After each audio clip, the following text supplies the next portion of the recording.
이제 예수님께서 자신을 애워싼 큰 무리를 보시고 바다 건너편으로 떠날 것을 명령하시니라. 한 서기관이 와서 그분께 말씀드리기를, 선생님이시여, 제가 당신을 따르겠나이다. 당신께서 어디로 가시든지. 예수님께서 그에게 말씀하시기를, 여우들도 굴들이 있고 공중의 새들도 보금자리들이 있으되 인자는 그 머리 둘 곳이 없느니라 하시니라. 이제 그분의 제자들 가운데 또 하나가 그분께 말씀드리기를, 주님, 제가 먼저 가서 제 아버지를 장사 지내게 허락하옵소서 하나, 예수님께서 그에게 말씀하시기를, 너는 나를 따르라. 죽은 자들로 하여금 그들의 죽은 자들을 장사 지내게 하라 하시니라. 아멘. 마태 자신도 예수님께서 자기가 세관에서 일을 하고 있는데 어느 날 오셔서 나를 따르라 말씀하시니까 그 명령에 순종하여 그 자리에서 즉시 일어나서 그 직장을 뒤로하고 예수님을 따랐고, 그날 저녁에 자기의 과거 직장 동료들, 세리들과 친구들을 모으고 예수님의 제자가 된 것을 기뻐하는 잔치를 베풀었습니다. 바로 그 마태가 이 8장까지 쓴 내용들은, 특별히 8장 1절에서 17절의 내용은 예수님이 가르치심이 권위가 있었고, 그 다음에 그 가르치심에 따라서 많은 기적들을 가버나움 도시를 중심으로 갈릴리 주 전체에 행하셨다고 했습니다. 특별히 악한 영들이 많이 쫓겨나가기도 했습니다. 그리고 이쯤에는 예수님의 3년 6개월의 그 공사역 중에 초기 부분인데 대부분의 시간을 갈릴리주에 다 쏟아 부으셨습니다. 그러니 이 갈릴리 지방에서 일어난 나사렛 고향을 떠난 후로 그 공생활의 삶의 시작 부분에 두 종류의 사람들이 예수님을 따라다녔어요. 하나는 예수님이 직접 부른 제자들이 있었고, 그 제자들과 같이 예수님의 제자가 되고 싶어서 따라오는 사람들이 있었으며, 그 다음에 예수님의 도움으로 자기나 자기 아는 사람이나 가족의 병이나 어려움을 해결하려고 예수님을 찾아오는 그 두 종류의 사람이 있었습니다. 당연히 예수님의 제자들은 큰 그룹이 있고 그 가운데 예수님이 직접 부른 12 제자가 있었습니다. 오늘 이 이야기는 예수님을 일단 따라가고 있는 제법 큰 그 무리들 가운데, 제자들 가운데 일어난 이야기입니다. 예수님은 당연히 자기의 그 12 제자들에게 그랬습니다. 자, 이 사람들에게 내가 할 일을 다 했으니까 우리 배를 타고 갈릴리 바다 건너편으로 가자. 즉 예수님도 제자들도 사역을 했기 때문에 좀 휴식을 취해야 된다는 그 뜻이지요. 그랬는데 그 예수님의 제자들 가운데 한 서기관이 왔다 그랬습니다. 그러니 예수님도 그 사람을 알고 그 서기관도 예수님을 아는 거죠. 왜? 예수님의 12 제자 외에 좀 더 큰 숫자의 제자들의 무리 가운데 한 사람이었으니까요. 그래서 예수님께 선생님이시여 그럽니다. 아직 레바이라는 말은 붙이질 못합니다. 레바이는 나의 주님이시라는 뜻인데 레바이를 하지 않고 그냥 선생님이시여. 마치 자기가 회당에서 학생들을 가르칠 때 학생들이 자기를 그렇게 부릅니다. 선생님한테. 이 서기관이 그 학생들의 선생인데 이제 예수님에게 와서 선생님하고 부릅니다. 그러니 자기 자신보다도 위대한 분이라는 걸 인정한 거죠. 그 당시에 이스라엘 전체에 많은 회당들 가운데 이처럼 학생을 가르치는 서기관들이 있었습니다. 오늘날 치면은 초등학교에서 고등학교 전체를 가르치는 선생님입니다. 그런데 이분들은 모세 오경에 대해서 200년 전부터 시작되어서 레바이들이 해석해 놓은 것을 학생들에게 그냥 그대로 설명해 주는 것밖에 하지 않는 역할입니다. 최소한 30살 이상이 되어야 합니다. 그럼 거기서 배우는 학생들은 6살부터 시작해서 12살까지 초등학교를 끝내면은 공부는 끝났습니다. 그리고 12살쯤에 이제 자기가 어떤 일을 해야 될지, 직업을 정해야 될지 결정이 나옵니다. 그러니 12살이 지나서부터는 다시 공부할 기회가 없습니다. 있다면은 나라 전체에 그 당시에 이름이 알려진 예수님과 세례 요한을 포함해서 예루살렘에 있는 세 분, 5명이 레바이라고 불렸습니다. 이분들은 회당에서 학생을 가르치는 그 서기관보다도 훨씬 더 중요하고 나라 전체에서 인정을 해주고, 이분들은 모세 오경을 사람들에게 나는 이걸 이렇게 이해하고 새롭게 해석해 줄 수 있는 자격을 가진 분들입니다. 그러나 이 서기관은 아직 예수님을 그렇게는 생각을 안 한 것 같아요. 그러니까 예수님에게 레바이라고 부르지 않고 선생님이라고 불렀습니다. 그러면은 예수님도 나이 30이 넘으셨고 이 서기관도 나이 30이 넘었습니다. 가르칠 자격은 30살부터 있으니까. 그런데 예수님께서 제자들에게 야, 우리가 배 타고 이제 바다 건너가자 하니까 마음이 급해졌습니다. 이렇게 이야기합니다. 제가 당신을 따르겠습니다. 당신께서 어디로 가시든지. 마음이 급해서 예수님께 나도 빨리 저 12명의 저 자리에 들어가야 되겠다고 생각을 한 겁니다. 그럼 예수님의 그 제자 12명은 뭐냐? 이름이 제자입니다. 서기관이 회당에서 가르치는 학생하고 이름이 달라요. 학생은 학생입니다. 그런데 예수님의 가르치는 사람들은 학생이 아니라 제자입니다. 왜? 12살 이상부터 자기 직업을 포기하고 레바이 학교에 들어가서 30살 될 때까지 레바의 언행 심사를 그대로 배우겠다고 결정한 사람들입니다. 이 사람들 나이가 보통 기껏해야 12, 13, 14, 15, 16밖에 안 됩니다. 왜? 3년 반을 예수님을 따라다녔는데 3년이 지나고 나서 20살이 된 자리에서 성전세를 내는 나이는 베드로 한 사람뿐입니다. 즉 나머지 11명은 3년이 지나도 아직 20살이 안 됐다고 그러니까 가장 어린 사람은 초등학교 졸업한 12살부터 16, 그 정도밖에 되지 않는 사람들입니다. 그렇지만 레바이가 불러서 자기가 가르치겠다고 했기 때문에 그 사람들은 학생이 아니라 제자입니다. 학생은 배운다는 사람이죠. 제자는 다릅니다. 제자의 뜻은 따르는 사람입니다. follow, 따르는 사람. 뭘?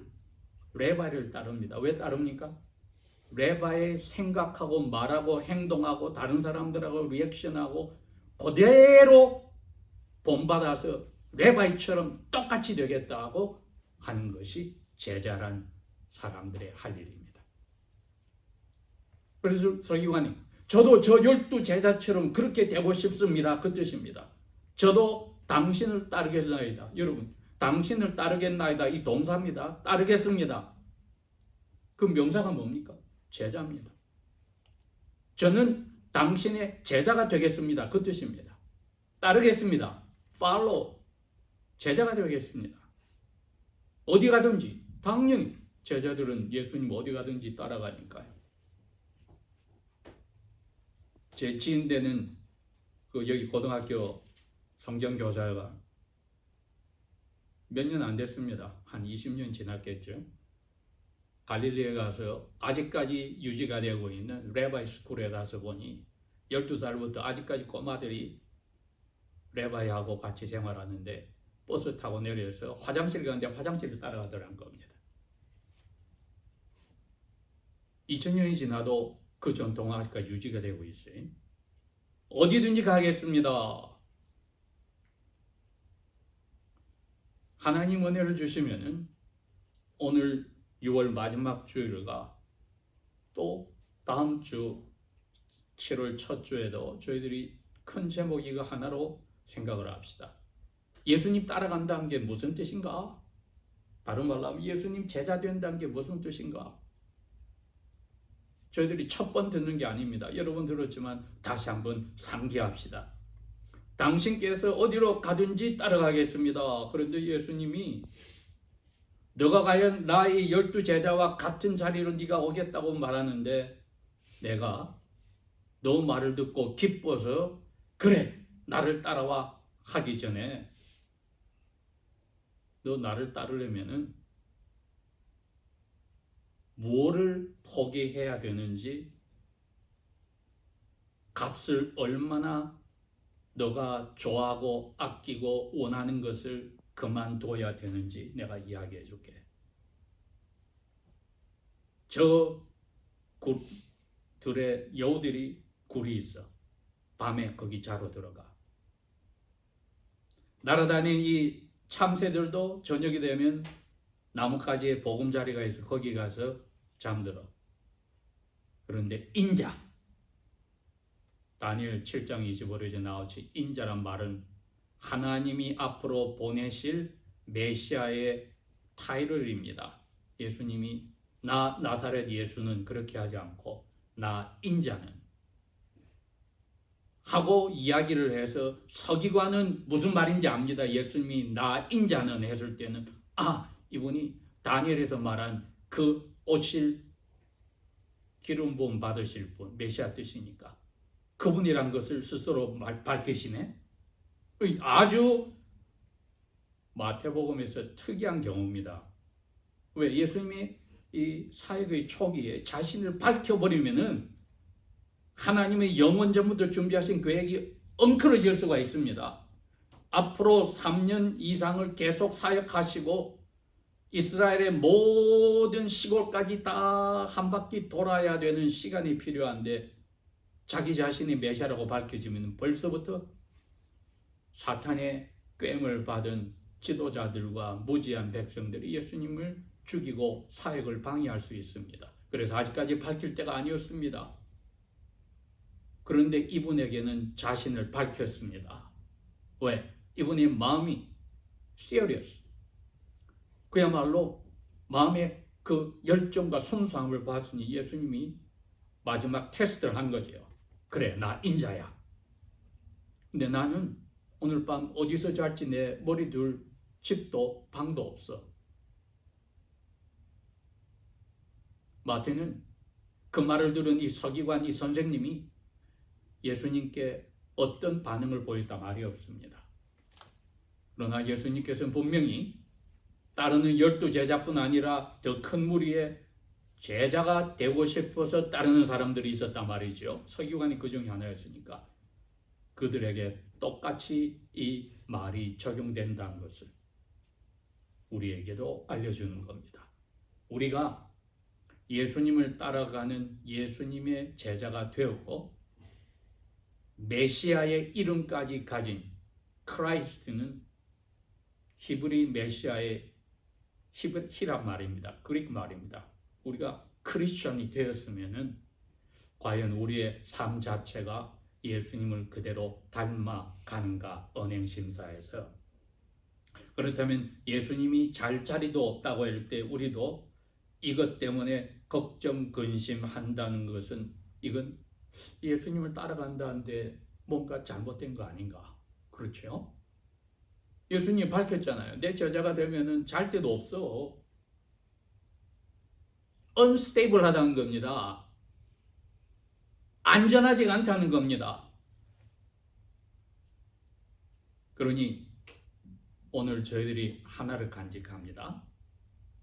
첫 번째는 이 서기관과의 대화를 통해서 우리가 안전을 찾고 확실한 것을 이 세상에서 제자로서 살면서 누리겠다는 것은 접어야 합니다. 그게 따라간다는 것의 첫 번째 뜻입니다.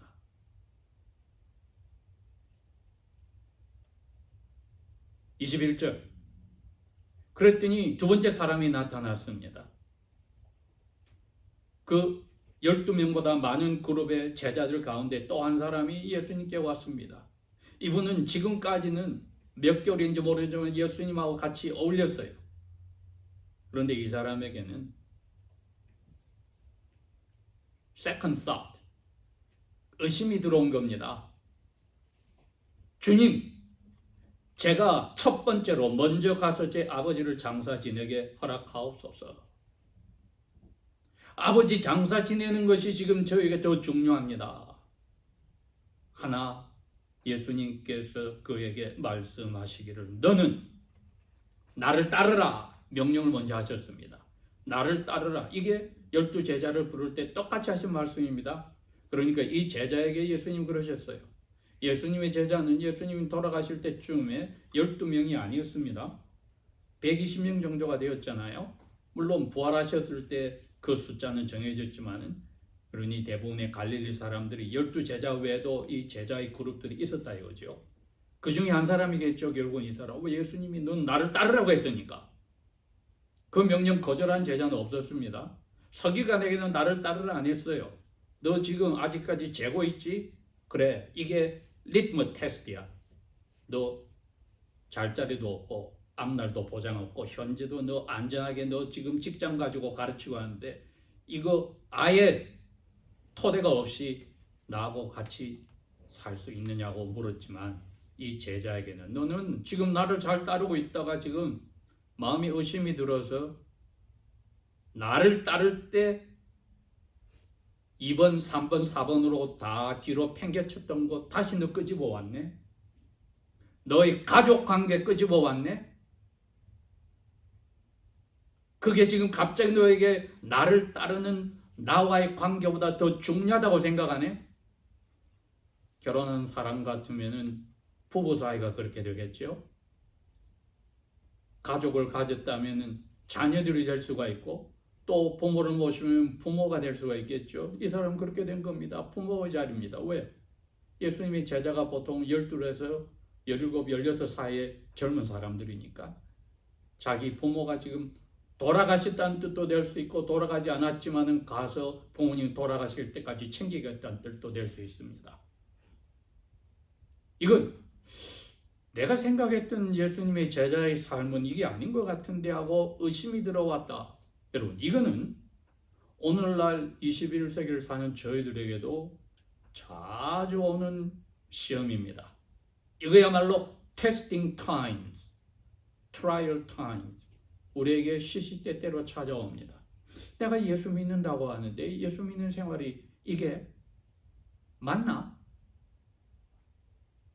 꼭 이런 식으로 내가 다 포기하고 이렇게 살아야 되나? 이분이 지금 그 생각이 들어온 거거든요.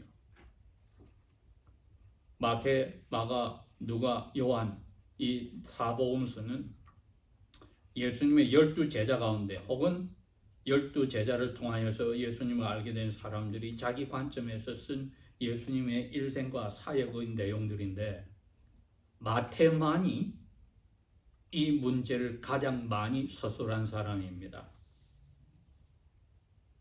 10장에, 12장에, 16장에 계속해서 이 문제를 마태는 예수님께서 말씀하실 때 다 끄집어냅니다.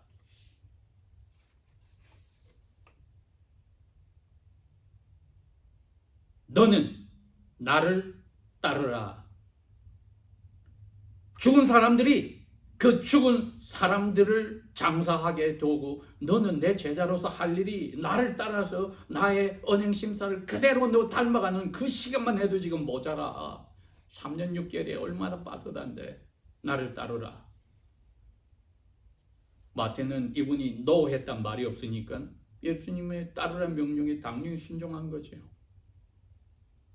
이게 두 번째로 저희들이 예수님을 따라한다는 것이 무엇인가 하는 그겁니다. 무엇이 우리를 흔들더라도 제자의 길에서 돌아서지 않는 것. 그게 아버지가 되고 어머니가 되고 남편이 되고 아내가 되고 아들이 되고 딸이 되고 내 좋아하는 유형의 무형의 그 무엇이 내가 좋아하고 아끼고 하는 그것까지도 예수님 따른다고 했을 때 우리는 다 예수님 외에는 아니라고 결정을 했기 때문에 그 외에는 그 유혹의 의심이 드는 순간에 주님을 따르는데 어려운 일들이 생길 때에 생각을 흔들릴 때에 그 예수님께서 꼭 붙잡아 줍니다. 위로하시며 격려를 합니다. 너, 그 죽은 사람 자기들이 할, 너는 나하고 지금 살아있는 자리로 온 거야. 이거 변치 마. 무엇이든 흔들고 우리를 유혹의 자리로 넣으려는 그 무엇이 아무리 하나님이 허락한 관계일지라도 예수님을 따르는 제자의 길에서 생각을 달리하게 할 때는 저희들은 그 흔들림의 자리에서 돌아서지 말아야 한다. 12장의 49절 50절에는 자기를 직접 찾아온 동생들과 어머니에게 예수님이 제자들을 보면서 그럽니다. 누가 내 어머니고 동생들이야? 여기 하나님 아버지의 뜻을 행하는 이 사람들이 현재는 내 어머니고 내 동생들이야. 10장 34절 39절까지는 뭡니까? 내가 이 세상에 온 게 다른 거 아니야. 집안에서 식구들이 싸울 거야. 이제 엄마하고 아버지하고 싸우고 시어머니하고 며느리하고 싸우고 아들하고 아버지하고 싸워. 남편과 아내가 싸워. 왜? 그 관계가 첫째냐, 나하고 예수와 나의 관계가 첫째냐 때문에 집안부터 싸우게 되어 있어. 그러니 나보다 다른 것을 더 첫째라고 하면은 나를 따를 자격이 없다. 내 제자 학교에 못 온다. 16장에는 누구든지 나를 따르려면 자기를 부인하고 자기 십자가를 지고 나를 따르라. 우리가 너무나 잘 아는 거지요. 마태는 이처럼 저희들에게 예수 그리스도께서 죄 가운데 경제적인 여유를 가졌을지 몰라도 마음의 괴로움을 고통을 가지고 살던 자기를 죄에서 해방해 준 예수 그리스도께 얼마나 은혜를 받았기에 사람들에게 이 소식을 전하려고 복음을 썼던 겁니다. 기도하겠습니다. 아버지 하나님, 아버지 은혜가 큽니다. 아버지 은혜로 저희들이 예수 그리스도의 제자가 되었어. 성령께서 주 예수님을 만날 때까지 그분을 모든 면에서 닮아가게 이끌어 주실 줄 믿습니다. 날마다 어려운 자리에 들어가든 시시때때로 유혹이 올지라도 예수 그리스도의 영께서 저희와 함께 하시고 예수님께서 기도로 붙들어 주소서. 예수님 이름으로 감사 기도합니다. 아멘.